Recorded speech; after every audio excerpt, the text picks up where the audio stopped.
Immortals takes down Liquid. To the juggernaut that is Immortals, who remains undefeated 10 games into the North American LCS. I think Immortals is the best. TL's not going to be the best unless we beat them. I'm not really afraid of playing against them. We can just focus on shutting down Lolo again. Oh, they're going for Lolo because the flash is down! They're still undefeated, so I want to be the first to beat Immortals. 꼴등에서 1등으로 올라가는 것보다 1등에서 밑으로 내려가는 게 더 쉬워요. 저희가 만약에 한 판 이긴다고 하면은 IMT도 쭉 떨어질 거라고 예상하고 있기 때문에 꼭 이기고 싶어요. I don't think no one can stop us. It's impossible.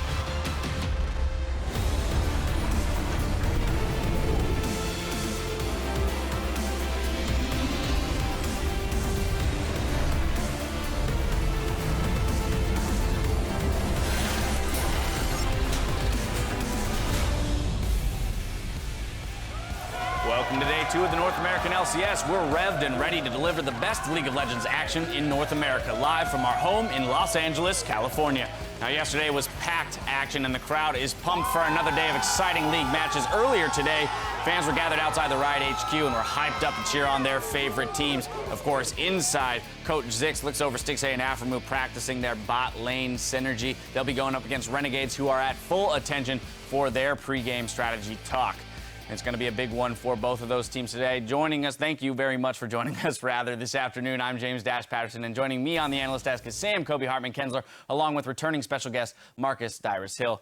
Good afternoon, gentlemen.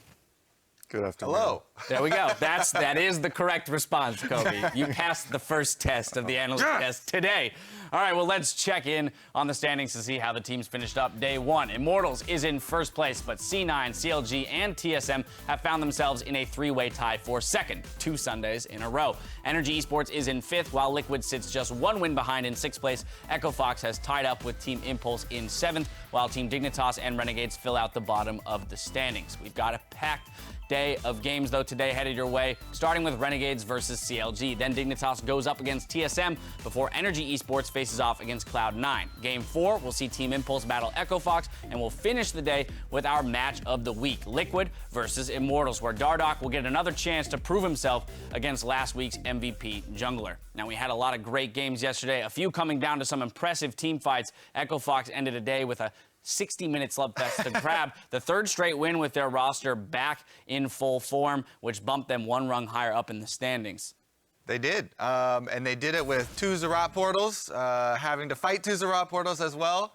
I don't know how exciting those portal fights are, but really the exciting part is that Echo Fox with Froggen back look amazing. Froggen has some crazy statistics as well. In his 5 games, he's got the highest first blood percentage, KDA, CS difference at 10, all the top stats for mid laners in the North American LCS. He has only played 5 games, though, so. He's only played 5 games. He's played a fair amount of Corki as well, the last 3 games being on that Corki, and then we saw earlier in this split the Lissandra.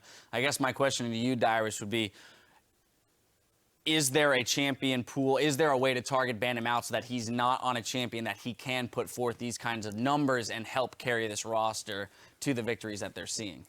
Well, not only is it a trending thing for Danish mid laners who are extremely good, these Froggen is especially like one of the veterans of the league, so banning him out is definitely out of the question.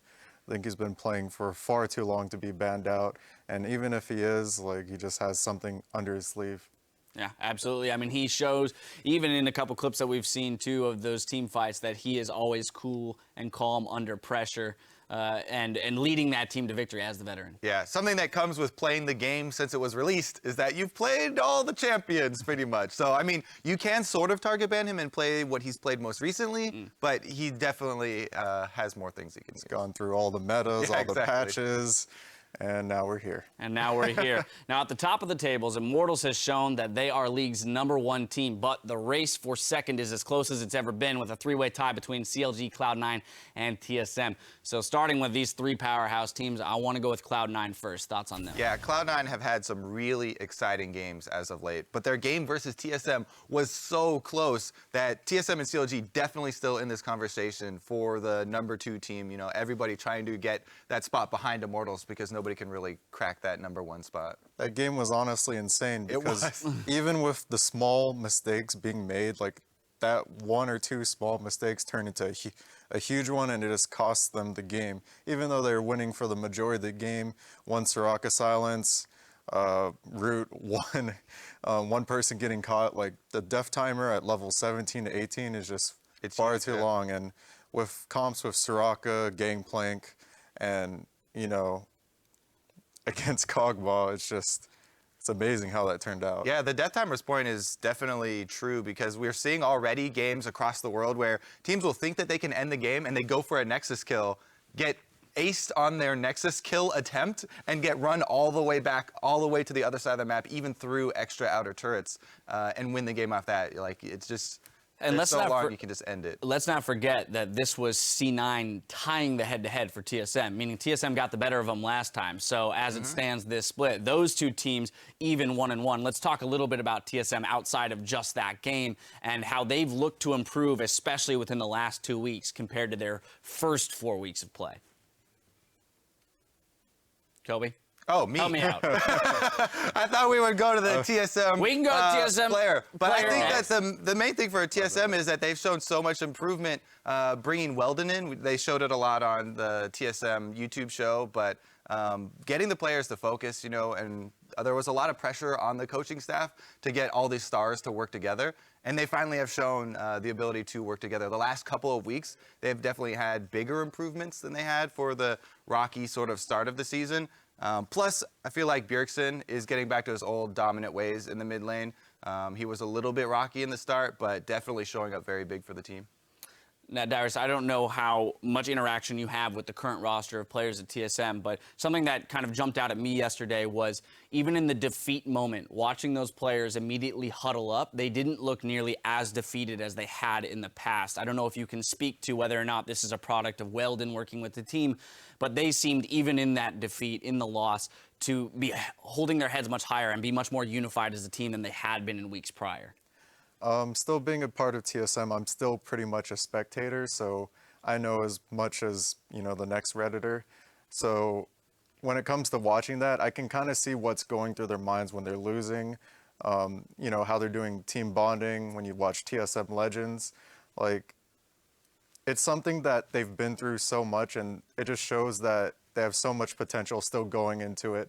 Honestly, they're kind of like the new CLG where they just have so much potential, but they're not just, you know, synergizing together perfectly. Right. But, well, you it's know, only fitting you pick up double lift, that the torch passes for the potential, right? Yeah, just too much potential. Well, speaking of CLG, the team that once had a ton of potential might now have that potential realized here with this roster. Let's talk about them for a moment. I mean, they have had interesting games where they've made questionable decisions. The game against TSM, for example, where the second game against TSM in which they lost, where they just kind of opted out of their classic lane swap strategy.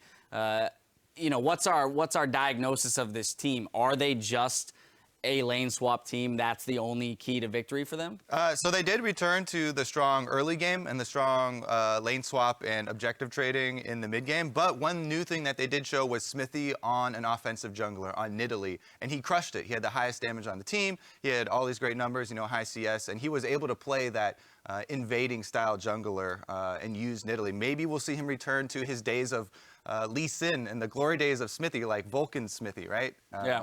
But so, you know, those are, yeah, your eyes get real big when you hear that, but like, it's been a long time where people have, you know, kind of been down on Smithy ever since the Sejuani era. Right. And he really had a good Nidalee performance. He definitely is capable of performing Yes, and doing it he's that done it way. before. And with double lift off the team, they definitely have like a different team dynamic. Whoever is like strategizing and planning those 2v1s and those strong early games is definitely making a huge difference for CLG.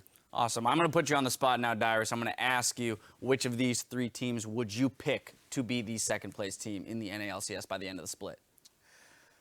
I want to say TSM, and they have the most potential because from what I've seen, like, they could have easily taken that game. And at the same time, I want to say C9 because Balls has been such a monster. And as for CLG, they have, like, it's just so close. But honestly, I'm just a TSM fanboy. That's fair. That's fair. Go with your heart, right? And who knows, over the next 3 weeks, if that potential is fully realized, then they definitely are in the conversation for top 2 teams in the North American LCS. Well, yesterday, in his interview, Adrian said he thinks CLG has the best shot of taking a win off of Immortals. And Immortals, they definitely looked shaky in their game against Renegades yesterday, even pulling out the win. Yeah, as much as every time we talk to an Immortals player, after every single win, every game they play, which is every single win, every single time an Immortals player is like, you know what, we don't take anybody for granted, we take every game seriously.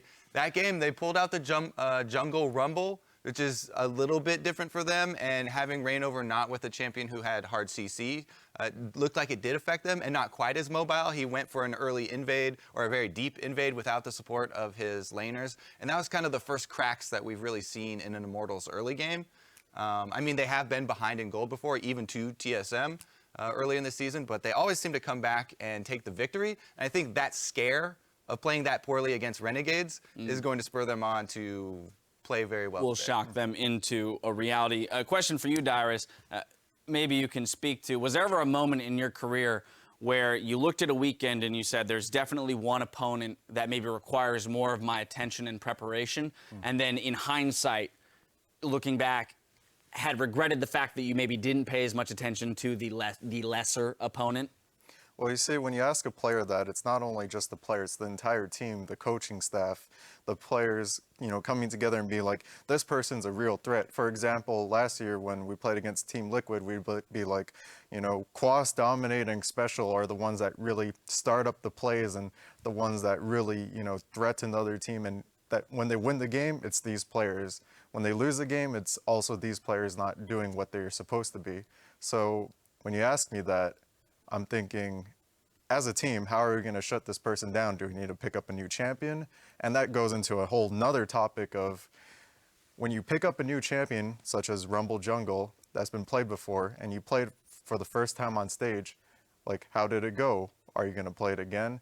Like, how does it translate? And when you play it for the first time, it's kind of scary, especially for a team that's been on an undefeated spree, and maybe complacency might get the better of them eventually, but if not, that just makes them more scary. Yeah, it will be. Oh, go ahead.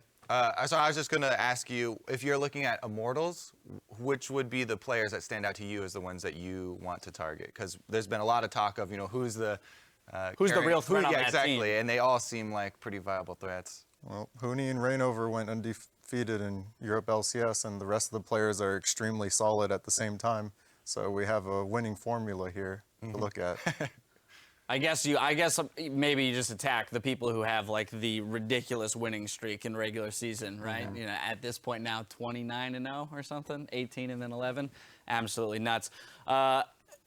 Moving forward, let's see. It's an explosive day of action. You guys were blowing up Twitter with your LCS big plays. First up, Delusional Zen called out his favorite moment from Cloud9's comeback win, saying, Balls' late game barrel chain, the stuff of legends. Double IE, goodbye TSM. Let's check it out. Doublelift trying to stand up front. His crits will change this fight. There's another hit from Balls. He comes up huge. The double kill for Sneaky. They could wipe out Team Solomon right here. And they have Baron to get in the base. You have to be kidding me. Cloud9 timed that really well. Here's the barrel chain. Boom! Doublelift and Svenskeren get destroyed by the barrel chain right there. I mean, everything about that game, there were so many team fights that had so many little things going on. It was actually really cool to watch. So many players on that team played really well in the team fights, but Balls was the one cranking out the DPS. It was like over 1,200 DPS. Or damage per minute. Hopefully not DPS. Excuse me. Damage per minute. Wow. Yeah, but over 1,200 DPS. But that's definitely one of the highest numbers that I've ever seen. Not even just this year, but that is ridiculous. And Zyrene pointed it out yesterday on the analyst desk when we were watching that same replay there, but just how that single barrel could have gotten lost in the chaos of the team fight for so long, and Balls left it up, and then that was the one that was the initiator for the chain reaction that ended up winning them the fight. It just kind of speaks to the intensity of these games and how just a tiny little element like that can really swing a game one way or the other. Just Gangplank things. He just does so much damage, and if you leave him alone, no one wants to attack the barrel, boom. Yep. 1,000, 2,000 damage crit. Right. And at the same time, him positioning so well in all the fights and just never dying, he's just racking up the damage points. Yeah, absolutely insane plays for him. Our next highlight was called out by GG Get Jinxed from our marathon match between Liquid and Echo Fox, who writes, Latucan, OP, they forgot about him like people forgot about Dre, and he gets a quadra kill. Here it is. And Keith is still alive. He's doing so much damage. It's a double kill. It's another one picked up. That's everybody from Team Liquid just dropping. Oh my God, Keith is a superhero. Nice. What's happening? Save the Lucian. Save the Lucian. Save the Lucian. Get Ulcer. Get Ulcer. Lucian's fine. Lucian's fine. Win. Ulcer. Ulcer. Get Nice. Holy shit. Kill him. Nice. Run down. Yeah, I think the best part of that replay is the difference between big shot calling and Froggen shot calling. Because Froggen, you can tell he's the senior guy. He's very calm. He's like, push mid, guys, push mid. Just kill him, guys. Yeah. Froggen's died. He's sitting there. He's like muffled by every other voice in the comms, and he's like, guys, just push mid, please, for the love of God, win the game. But anyway, that was fantastic play from Keith. It's good to see another member of that team step up, kind of illustrating the point that it isn't just Froggen. Froggen might be the leader of the pack, but he does have a solid roster behind him. Now, keep calling out your big plays throughout the day by tweeting at LOL Esports and use the hashtag LCS Big Plays. Or if you're angling to get your tweet on PTL, use hashtag ThePenta. Now, we can't invite a distinguished guest like Dyrus to the analyst desk without giving you at home an opportunity to pick his brain. So send your questions for Dyrus to at LOL Esports and be sure to include the hashtag AskDyrus. We'll pick some of your questions and have him answer them later in the show. With that, though, the midseason invitational is just around the corner, and we need to start evaluating where different regions stand, or rather, dance. Now, on Thursday, Captain Jack dropped a new dance as part of a post-game celebration, and yesterday, GBM answered the call with a dance of his own. So my question to you guys is, who do you think is better? Just my initial reaction is Captain Jack. It felt like he had it planned, and he was set on doing it. And GBM was definitely spur of the moment thing, and he just kind of went into it half-hard, but there's like camera angles. Captain Jack had a better angle. I think a lot of it was like the hype of like beating them, you know. He's just so happy and surprised about it. Right, Longzhu over SKT is definitely reason for celebration. And specifically Captain Jack over Faker. Like those two players have a very complicated history in solo queue and everything. They love each other. I think exactly. Yeah, then I think we might all be in agreement. We could probably give an edge to Captain Jack there. The enthusiasm plus the spur of the moment reaction to the winning of the game probably takes the cake there, but we'll see. We've still got time for NA to brush up on their new dancing skills. But now it's time to send it over to the casters to get us into the first game.